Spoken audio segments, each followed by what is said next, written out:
Nous sommes au jour 6 de notre semaine, de nos 10 jours de prière, pardon. Et voilà, nous sommes dans un parcours pour pouvoir être ensemble unis autour du même thème, d'une même volonté, être dans cette unité de prière que le Seigneur nous demande d'avoir.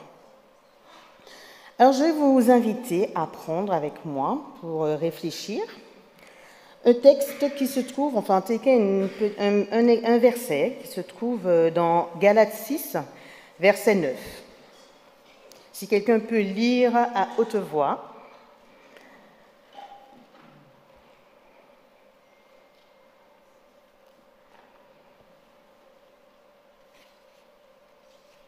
Galates 6, verset 9.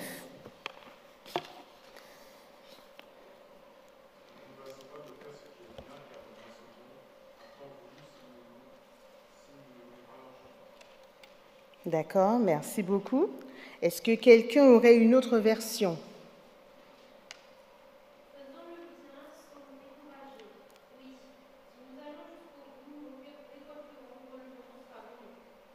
Merci, amen. Alors, nous avons fait il y a quelques mois, un ou deux trimestres de cela, l'épître aux Galates au niveau de l'école du sabbat. Donc nous savons très bien un peu quel est le contexte de ce verset. Là, nous sommes dans la phase du livre où Paul donne des exhortations aux membres de l'Église, cette Église émergente, cette Église qui est en train de grandir, qui veut justement grandir, et il est en train de donner des conseils pour leur permettre de croître, de conforter leur spiritualité, de se consolider dans leur foi. Et cette phrase apparaît. Alors, quel lien avec notre contexte actuel dans le cadre des 10 jours de prière? Ça, nous allons le voir. Mais je voudrais d'abord vous faire remarquer que cette phrase, en dehors du fait qu'elle soit dans le chapitre 6 au verset 9 de Galates, donc dans un contexte, c'est une phrase que je trouve qui peut être prononcée n'importe quand, dans d'autres circonstances. Et c'est aussi, Paul, il n'a pas inventé la poudre, dans le sens où il reprend en fait une expression qui est très courante, qui est connue et qui est adaptée à la vie de tous les jours, surtout dans un contexte agricole. On ne récolte que ce qu'on sème. C'est la logique. Comme il y a eu, même Jésus a pris cette image. Et nous-mêmes, on connaît dans la culture française une fameuse expression, vous en connaissez une où il y a semer, récolter. Exactement. C'est pas très positif, mais merci Nabil. qui sème le vent récolte la tempête. Donc que ce soit en bien, en mal, eh bien, si nous semons, nous récoltons. Ce n'est pas ce que nous posons comme acte aura forcément des conséquences. Et c'est ce à quoi Paul nous exhorte, c'est ce qu'il nous rappelle, et c'est quelque chose qui est inhérent en fait à la réalité de la condition humaine. Donc lui, quand il nous dit cela, nous pouvons aussi le voir même dans le contexte de la prière. C'est pour ça que cette phrase, nous n'allons pas l'analyser avec le background de Galates, mais bien avec cette idée, cette perspective de la prière. Si je veux refaire une traduction plus ou moins littérale en m'inspirant du grec, j'aurai à peu près cette traduction. Le texte dirait « Or, en faisant le bien, ne nous décourageons pas », c'est-à-dire ne nous laissons pas aller à la fatigue, à l'épuisement, car en son temps, c'est-à-dire au temps favorable et opportun, notre part, nous la récolterons, nous la moissonnerons, si nous ne nous relâchons pas. En fait, Paul aurait pu s'arrêter à « Or, en faisant le bien, ne nous décourageons pas, car en son temps, notre part, nous moissonnerons », et s'arrêter là. Mais il insiste et répète encore le terme de ne pas s'épuiser, de ne pas abandonner. Alors, qu'est-ce que cela peut nous apporter aujourd'hui dans le cadre de la prière? Pourquoi ce texte a été choisi pour pouvoir nous renforcer dans notre démarche? Eh bien, c'est vrai que dans plusieurs domaines de la vie, nous voyons que nous connaissons ce qu'il y a de bien à faire. Nous prenons des nouvelles résolutions, surtout en ce contexte de nouvelle année.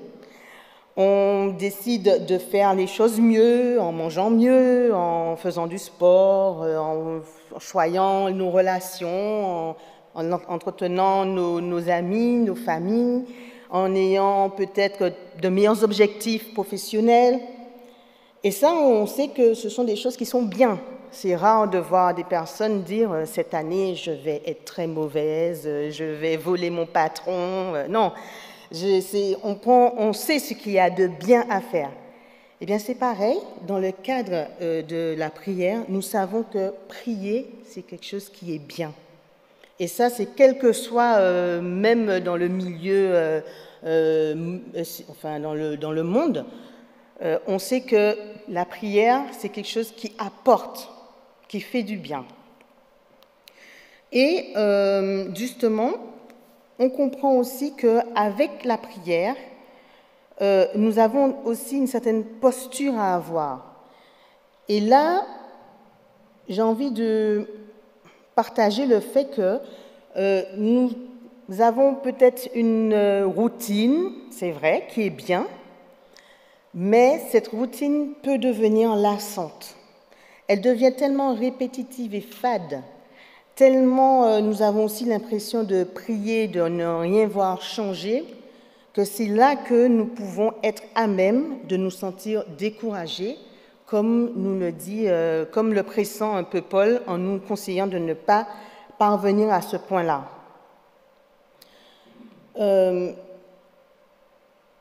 Le fait de prier et de persévérer vient du fait aussi que nous nous fixons des objectifs. C'est ce qui se passe aussi quand nous prenons des décisions, des bonnes décisions. Si nous ne nous fixons pas d'objectifs, le succès risque d'être improbable. Nous devons aussi faire preuve de courage, nous imposer une certaine rigueur, mais en fait, imposer, cela ne sonne pas bien dans le cadre de la prière. Parce que, effectivement, la prière, c'est un moment de rencontre, c'est un rendez-vous, c'est quelque chose que nous devons désirer, c'est quelque chose dans lequel nous devons mettre une forme de passion. Et c'est là toute la différence. La passion, pourquoi? Parce que c'est ce qui va nous motiver à nous lever. C'est ce qui va nous motiver à tenir, à persévérer. Une définition de la passion, ce serait cette forte attirance pour une activité, entre autres la prière, quelque chose que l'on trouve importante, et dans laquelle on investit du temps et de l'énergie. Et effectivement, une vie de prière demande du temps et de l'énergie. Mais pas l'énergie que nous procurons et puis voilà, c'est par nos propres forces. Non, c'est cette énergie qui nous est donnée par Dieu et qui renouvelle nos forces. Et c'est là à ce point-là, justement, que nous pouvons rester dans cette dynamique de prière. Dans ce cas, nous organisons nos vies et nous pouvons prier pour que tout ce qui peut nous empêcher de le faire puisse du coup s'abaisser, être réduit, que ces choses ne puissent pas nous faire barrage dans notre vie de prière, tous ces géants, tous ces obstacles, ces préoccupations, ces occupations aussi qui nous gênent et qui mangent dans le temps que nous devons consacrer à la prière. Mais par contre, dans cette passion, attention, il faut un certain équilibre quand même. Cela ne doit pas entrer en conflit avec les autres choses de notre vie. Ce n'est pas parce que nous devons investir du temps que cela veut dire que nous devons négliger les autres choses. Sinon, ça crée un déséquilibre. Mais plutôt nous faire entrer dans une sorte d'harmonie pour avoir une vie de prière harmonieuse. Alors pour cela, c'est vrai qu'il n'est pas mauvais de faire appel à une certaine méthode, à une certaine discipline.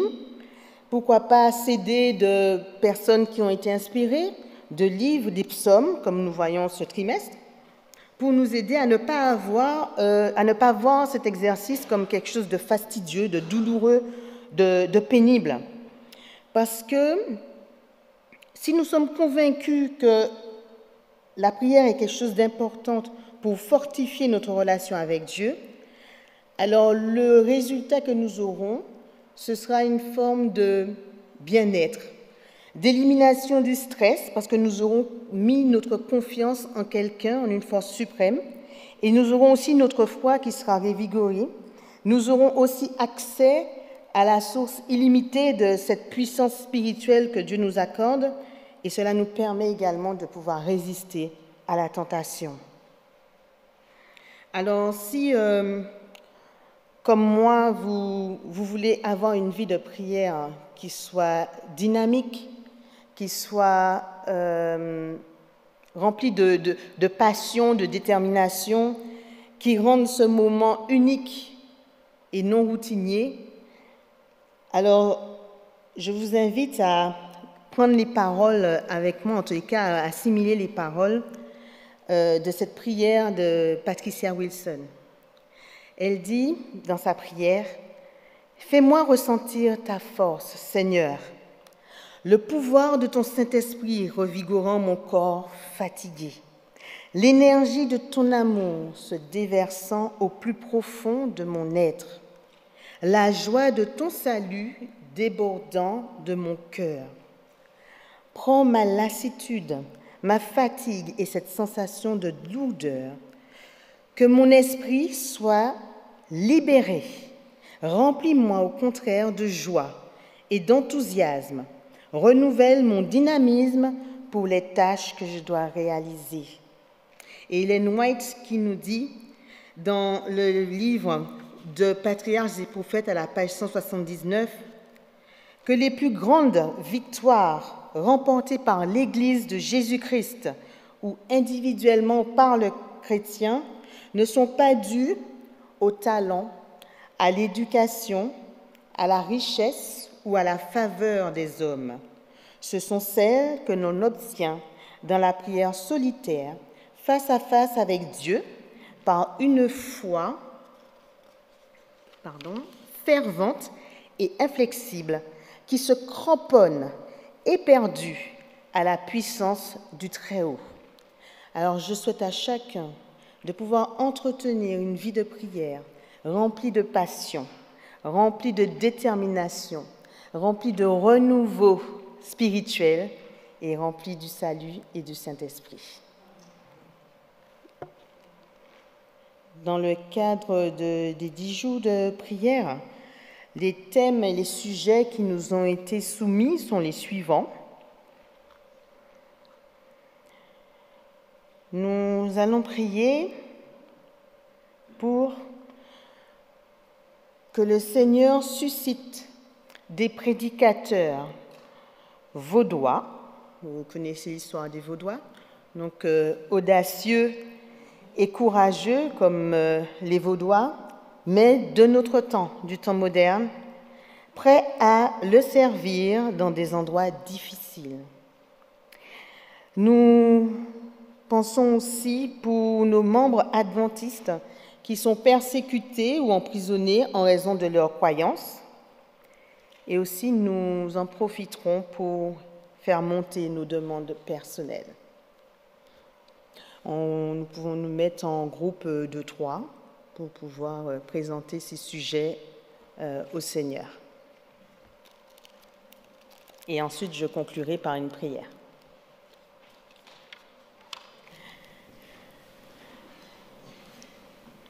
Père, tu entends nos prières et tu les écoutes. Et nous croyons que tu les agrées. Et nous souhaitons de tout notre cœur que ce soit des prières selon ta volonté. Tu nous demandes d'être des lumières, tu nous demandes de pouvoir prier et intercéder les uns pour les autres, de pouvoir porter les charges des uns et des autres. Et tu nous indiques aussi par ta parole que dans nos prières, même si nous ne voyons pas forcément les résultats devant nous, que nous devons tenir, persévérer, demander et ne pas nous décourager. S'il te plaît, Seigneur, tu sais que cela peut vraiment être une écueil pour nous dans notre cheminement avec toi, le découragement. Aide-nous à ne pas en être victimes et à pouvoir rester vigilants. Quand nous ressentons la fatigue, la lassitude, que tu nous aides à tenir ferme, que tu nous aides à pouvoir nous tourner vers toi pour obtenir la force qui ne vient que de toi et de toi seul. Seigneur, nous avons aussi besoin que tu entres dans nos vies pour organiser cette vie que nous avons, qui est souvent tellement remplie de choses et d'autres. Le temps semble nous filer entre les doigts et le premier impact se fait sur notre temps de prière, notre consécration à toi. Tu es conscient de cela et tu nous comprends. Mais Seigneur, tu sais aussi que nous avons besoin de la prière pour pouvoir résister à tout ce que nous pouvons recevoir comme mauvaises choses, mauvaises nouvelles ou certaines attaques de droite ou de gauche qui viennent jusqu'à nous.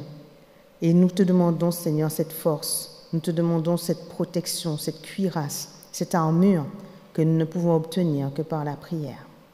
Seigneur, nous te prions également pour que tu armes tous ceux qui décident d'aller dans ces endroits périlleux, au péril de leur vie, c'est vrai. Et pourtant, tu as des enfants qui sont cachés dans ces endroits et à qui tu veux te révéler. Et tu permets qu'il y ait des personnes qui aient le courage d'aller aux confins du monde pour pouvoir apporter la bonne nouvelle. Arme-les, Seigneur, dirige leurs pas, remplis-les de ton esprit. Et Seigneur, je dis eux, mais je devrais dire nous, car cela nous concerne également. Nous te prions aussi pour que ceux qui ont les conséquences de leurs actions en faveur de ton évangile, de ta mission, eh bien, ne se découragent pas dans les lieux où ils sont enfermés ou dans les persécutions qu'ils subissent. Qu'ils puissent continuer à garder la foi, s'accrochant à ta promesse qu'ils récolteront un jour, effectivement, ce qu'ils auront semé. Car, Seigneur, ils auront eu la conviction que ce qu'ils ont semé aura été de bonnes choses, car cela aura été de mettre la graine de la foi dans le cœur de ceux qui espèrent en toi. Seigneur, nos prières sont limitées par nos mots limités, mais nous comptons sur ton Esprit Saint pour faire monter vers toi les soupirs inexprimables de nos cœurs et de nos esprits, car nous le demandons au nom de Jésus. Amen.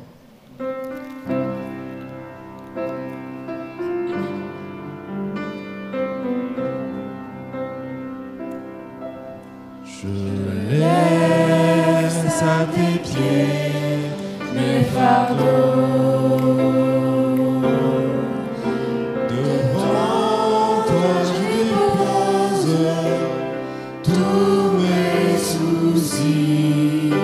Et chaque fois que je ne sais pas me diriger, j'abandonne à tes pieds mes fardeaux. Je laisse à tes pieds mes fardeaux. Devant toi je dépose tous mes soucis. Et chaque fois que je ne sais pas me diriger, j'abandonne à tes pieds mes fardeaux. J'abandonne à tes pieds mes fardeaux.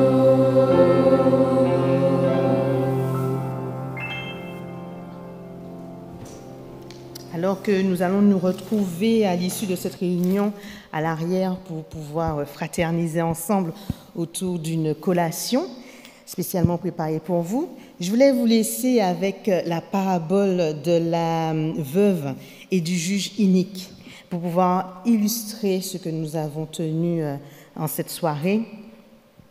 Et vous connaissez l'histoire de cette veuve qui venait inlassablement frapper à la porte de ce juge qui ne voulait pas s'occuper de son affaire, mais à force d'insistance, il a fini par céder.